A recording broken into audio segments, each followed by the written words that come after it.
కోరుకుంటున్నాను.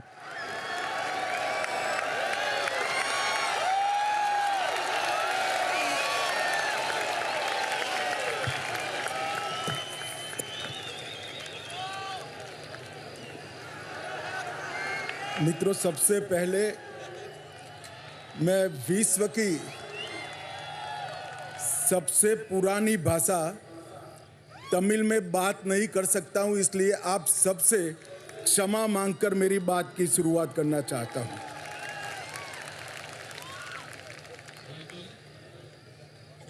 அதும் தெய்வீகமானதுமான தமிழ் மொழியில் பேச இயலாமைக்காக நான் வருந்துகின்றேன். అనివరకం మనం నిరైంద మహాశివరాత్రి నల్వార్తకల్. అతి పురాతనమైన తమిళ్ భాషను మాట్లాడలేకపోతున్నందుకు చింతిస్తున్నాను. चरणों में प्रणाम करता हूं और मैं आज मनपूर्वक सद्गुरु के चरणों में भी प्रणाम कर मेरी बात की शुरुआत करता हूं. ஆதியோகியின் திருவடிகளுக்கு என்னுடைய வணக்கங்களை தெரிவித்துக் கொள்கிறேன். சத்குரு அவர்களுடைய திருவடிகளுக்கு என்னுடைய வணக்கங்களை தெரிவித்துக் கொள்கின்றேன். आप सभी को महाशिवरात्रि की बहुत बहुत शुभकामनाएं. మహాశివరాత్రిயில் మీ అందరికీ మహాశివరాత్రి శుభాకాంక్షలు. मैं अपने आप को बहुत सौभाग्यशाली मानता हूं कि आज सद्गुरु के निमंत्रण पर मैं यहां आया. मुझे आदि योगी के दर्शन हुए. महाशिवरात्रि में महादेव की महिमा के महापर्व में शामिल होने का मुझे मौका देने के लिए फिर से एक बार सद्गुरु जी का बहुत बहुत धन्यवाद. సద్గురు గారు నన్ను ఇక్కడికి ఆహ్వానించడంతో నేను ఈనాడు ఇక్కడికి వచ్చాను. ఆదియోగి దర్శనం చేసుకున్నాను. మహాదేవుడి ఎంతో అద్భుతమైన మహాశివరాత్రి వేడుకల్లో నేను పాలు పంచుకుంటున్నాను. ఇందుకు గాను సద్గురు గారికి ఎన్నో ఎన్నో ధన్యవాదాలు. आज पूरे देश में सोमनाथ से केदारनाथ, पशुपतिनाथ से रामेश्वरम और काशी से कोयम्बतूर तक पूरा देश शिवमय हो चुका है. ఇవాళ దేశంలో అన్ని చోట్ల సోమనాథ్ నుండి కేదార్నాథ్ వరకు, పశుపతినాథ్ నుండి రామేశ్వరం వరకు, కాశీ నుండి కోయంబత్తూర్ వరకు దేశమంతా శివుడి అనుగ్రహంలో మునిగిపోయింది.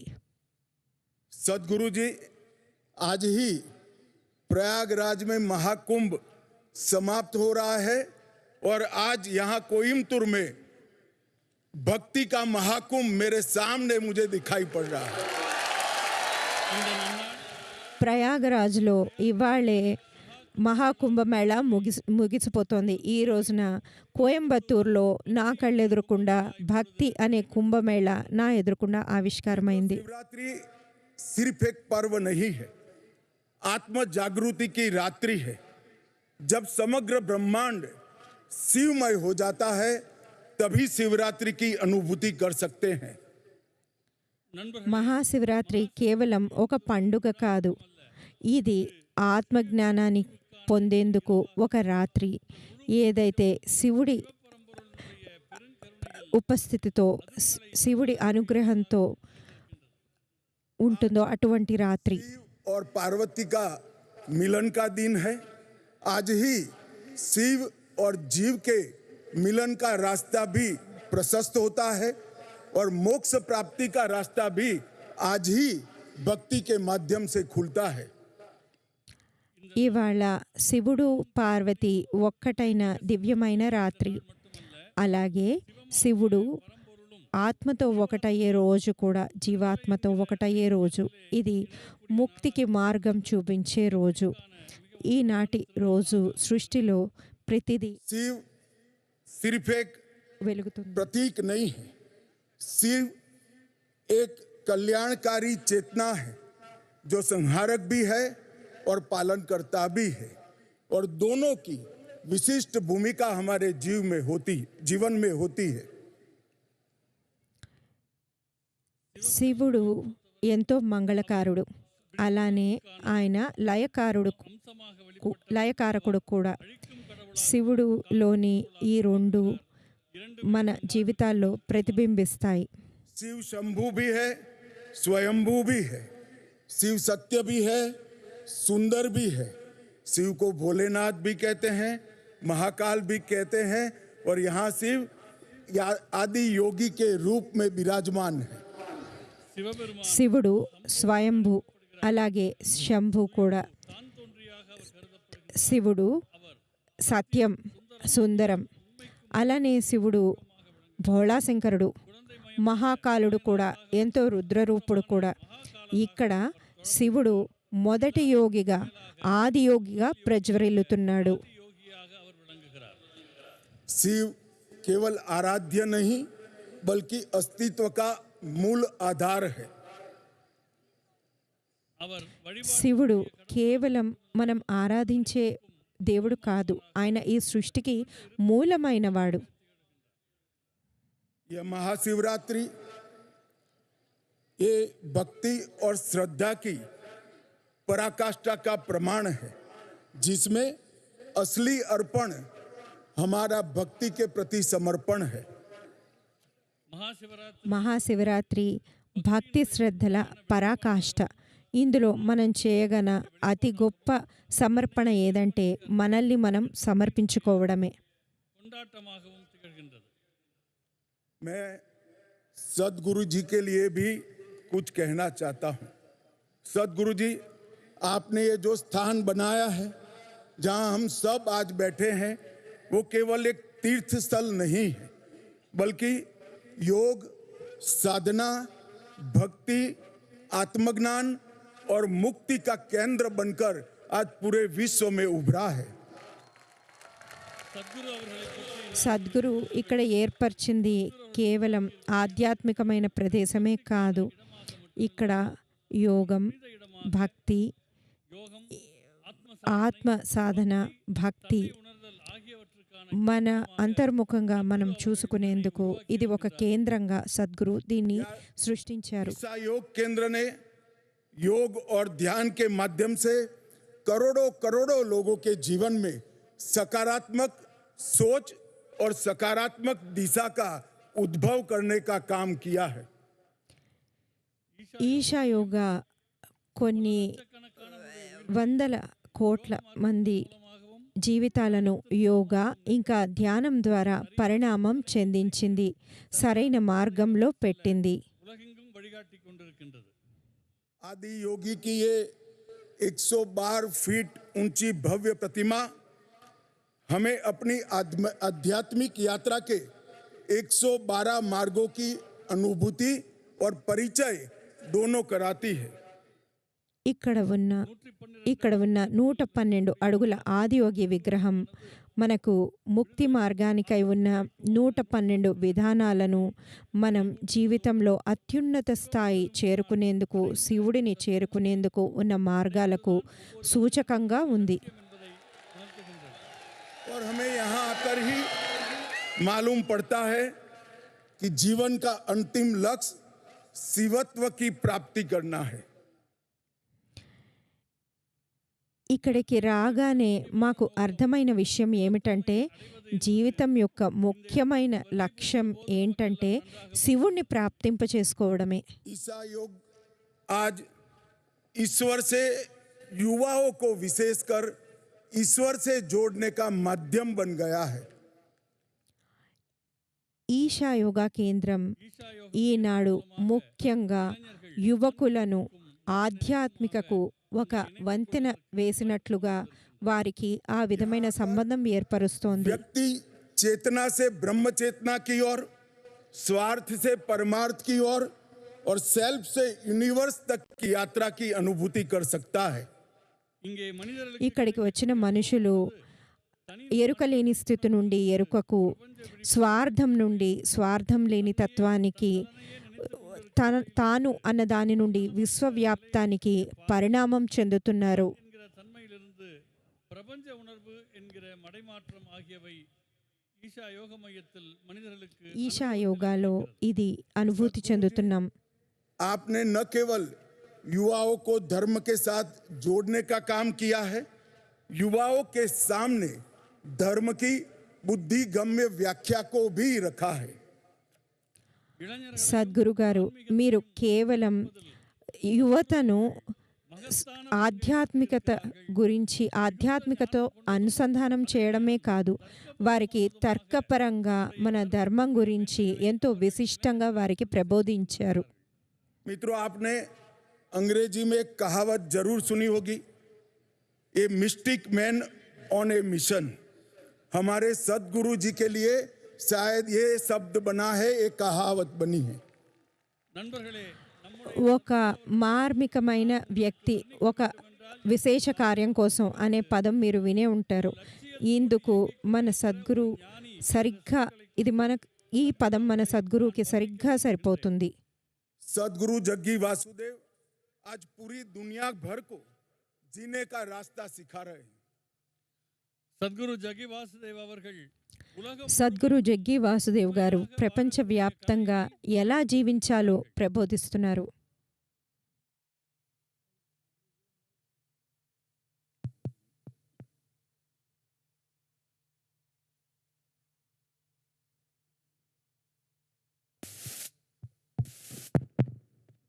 आपके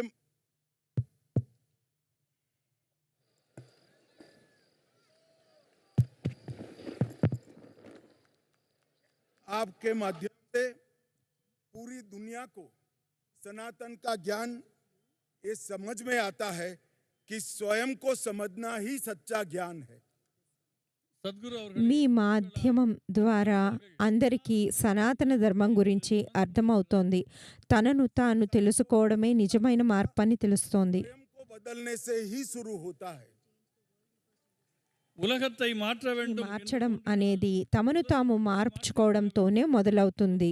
సద్గురు అవர்கள் ఉణర్తి வருகிறார். ఇది సద్గురు తెలిపారు. आपके सेव सॉइल कैंपेन के साथ जुड़ा था। आपने हमारी सबसे अमूल्य धरोहर हमारी मिट्टी के लिए पूरे देश भर में संस्कार जगाया और पूरे विश्व को पर्यावरण का एक सुंदर संदेश भेजने का काम किया है। సద్గురు అవர்கள் సద్గురు, నేను మీతో పాటు సేవ్ సాయిల్ క్యాంపెయిన్లో పాల్గొన్నాను. తద్వారా మీరు మన భూమాత గురించి మన దేశవ్యాప్తంగా తెలిసేలా ఒక స్ఫూర్తిని నింపడమే కాకుండా విశ్వవ్యాప్తంగా అందరినీ జాగృతం చేశారు. తాన విழிப்புணர்வை ஏற்படுத்தியது. मैं सदगुरु जी को बड़ी विनम्रता से कहना चाहता हूं, सदगुरु जी, आप पूरे राष्ट्र की संपत्ति के रूप में दुनिया के सामने उभर कर आए हैं। సద్గురు అవர்கள் సద్గురుజీ, నేను మీకు ఎంతో వినమ్రంగా చెప్పే విషయం ఏమిటంటే, మీరు మన దేశం అంతటికి సంబంధించిన ఒక గొప్ప నిధి. मित्रों, सदगुरु जी ने आदि योगी के माध्यम से योगा को एक नया रूप देने का काम किया और मोदी जी ने विश्व योग दिन मनाकर पूरी दुनिया को योग के सामने योग के लिए आकर्षित करने का काम किया है। మిత్రులారా, సద్గురు ఆదియోగి మాధ్యమంగా యోగాను మహత్తాన విழிப்புணர்வை ఎంతో వైభవంతో యువతకు అందించారు. అలానే మన ప్రధానమంత్రి మోడీ గారు సర్వదేశ యోగా దినోత్సవం ద్వారా దీన్ని ప్రపంచానికి स्व से सर्व तक, अहम से वयम तक, संकल्प से सिद्धि तक और वैराग्य से समाधि तक ले जाने का काम करता है। యోగం మనల్ని స్వయం నుండి విశ్వవ్యాప్తం వరకు, అహంకారం నుండి ఐక్యతకు, తీర్మానాల నుండి భక్తికి, ఇంకా మార్పుకు, అజ్ఞానం నుండి జ్ఞానానికి తీసుకుని వెళ్తుంది. योग प्राचीन होकर भी प्रासंगिक है, यह स्थिर होकर भी गतिशील है। యోగం ఎంతో ప్రాచీనమైనదైనప్పటికీ అది ఇప్పటికీ సందర్భోచితమే. ఇది ఎంతో కార్యశీలమైనది. கலை யோக கலையாகும். योग मन, शरीर और आत्मा को एकाकार करता है। योग जीव और परम तत्व परमात्मा को जोड़ता है योग भक्ति का मार्ग भी प्रशस्त करता है। యోగ కళ యోగం మనస్సు, శరీరం ఇంకా ఆత్మను ఒక్కటిగా చేస్తుంది. ఇది పరమాత్మను, జీవాత్మను ఒకటిగా చేస్తుంది. ఇది భక్తికి ఒక మార్గాన్ని ఏర్పాటు చేస్తుంది. जब मैं तमिलनाडु आया हूं तब ये जरूर कहना चाहूंगा कि भारत के आध्यात्मिक इतिहास की व्याख्या तमिल संस्कृति के वर्णन के बिना अधूरी है। మిత్రులారా, నేను తమిళనాడుకు వచ్చాను కాబట్టి ఈ విషయం తప్పనిసరిగా చెప్పాలి. భారతదేశ ఆధ్యాత్మిక చరిత్ర అన్నది తమిళ సంస్కృతి లేకపోతే పూర్తి కాదు. यह भूमि ऐसे कई उदाहरणों से सुसज्जित है जो आध्यात्म के जीवंत उदाहरण रहे हैं। இந்த பூமி ఈ భూమి ஆன்மீக ఎందరో గొప్ప ఆధ్యాత్మికత కలిగిన వ్యక్తులతో నిండి ఉంది. அதற்கு எவ்வளவோ உதாரணங்கள் உண்டு. దీనికి ఎన్నో ఉదాహరణలు ఉన్నాయి. तिरुमूलर ने शिव भक्ति का प्रचार किया, कठोर तपस्या से तिरुमंत्रम की रचना की, जिससे हमारे धर्म के लगभग 3000 भजन संकलित किए गए हैं। மகரிஷி మహర్షి తిరుమూలర్ ఇందుకు ఒక ఉదాహరణ. ఈయన శివభక్తి గురించి ఎంతో తీవ్రమైన తపస్సు చేయడమే కాదు, ఆయన తిరుమందిరం అనే 3000 శ్లోకాలను మనకు అందించారు. महर्षि अगस्त्य ने भी कई नई रचनाएं कर हमारे धर्म की व्याख्या को और मजबूत करने का काम किया है। அந்த வரிசையில் అగస్త్య మహర్షి కూడా మనకు ఎన్నో విషయాలను తెలిపి మన సనాతన ధర్మాన్ని మరింత పటిష్టం చేశారు.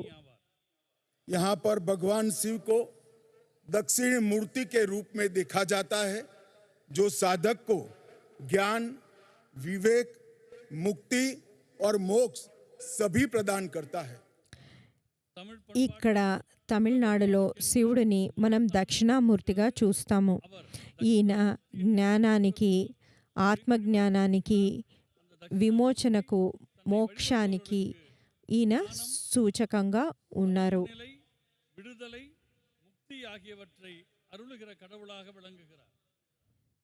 सदगुरु जी, मैंने आपके शिवरात्रि महोत्सव के लिए बहुत कुछ सुना था, सुनकर भी अनुभूति होती थी, मगर आज मैं यहाँ आया हूँ तब मैं निश्चित रूप से पूरे विश्व को कहना चाहता हूँ, ये अद्भुत है, अकल्पनीय है, अवर्णनीय है।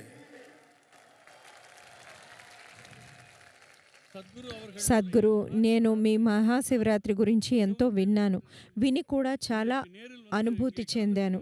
ఈరోజు నేను ఇక్కడికి వచ్చి మీకు చెప్పాల్సింది ఏంటంటే, ఇది ఎంతో అద్భుతం, ఎంతో విశేషంగా, ఎంతో గొప్ప అనుభూతిని మిగిలిస్తోంది. हिंदुस्तान की रचना में सदगुरु ने विज्ञान और अध्यात्म इसको साथ में लाकर ये सिद्ध किया है कि ध्यान, ऊर्जा और चेतना की अवस्थाएं अंधविश्वास नहीं है, परंतु मूलभूत विज्ञान है।